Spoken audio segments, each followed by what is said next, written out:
One last question. You in the middle. Yes. Here, just no, her right. No, a little further forward.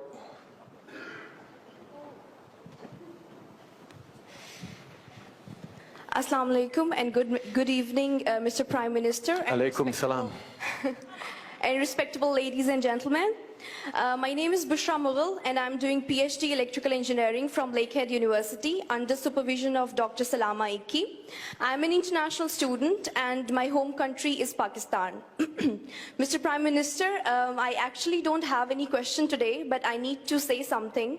And I would like to thank you very much for your truly kind words, support and gesture of love and acceptance and respect towards all the Muslims around the world after New Zealand massacre.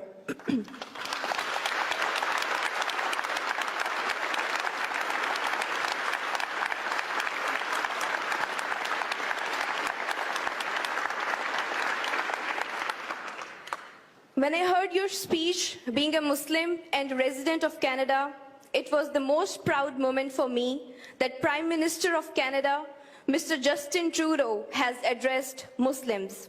Undoubtedly, your words matter, they affect and they impact.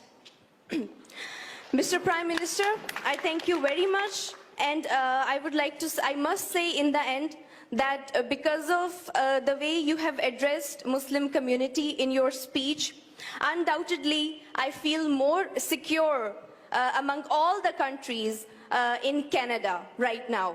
So,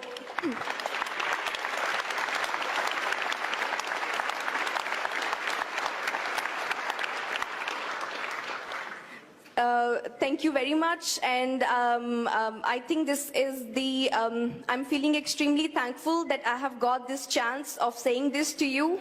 And I think I would have never said this, otherwise I would have never thanked you like this, in this way.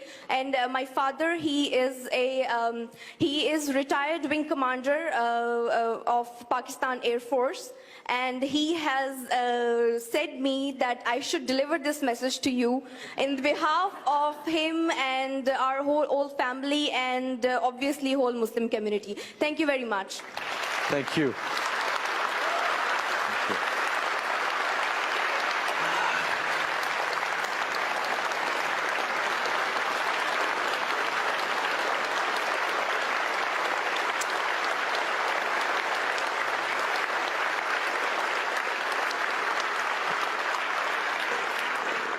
You know, we live in a world that is kind of scary sometimes, where we see terrible, horrific, hate-filled tragedies and attacks and terror attacks happening around the world. We had one here in Canada 2 years ago where 6 men were gunned down in a mosque just outside of Quebec City just because they were Muslims. And what happened in Christchurch is yet another example of the intolerance and hatred that does exist.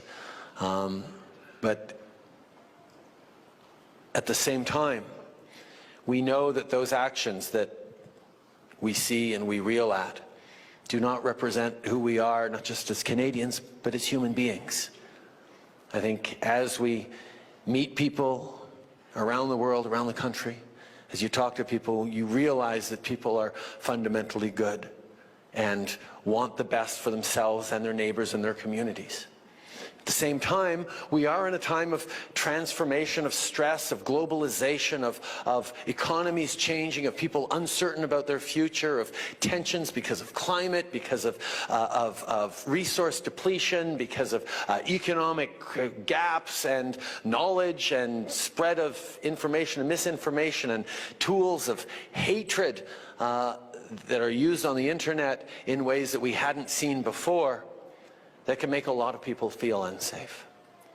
But to see, whether it's a terrible house fire that killed 7 kids seven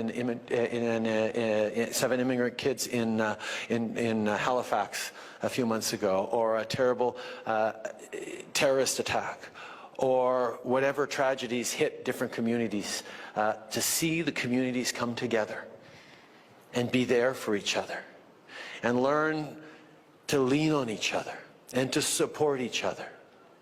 We are reminded that for every hateful tweet we see or every comment board that we shouldn't have looked at on the internet,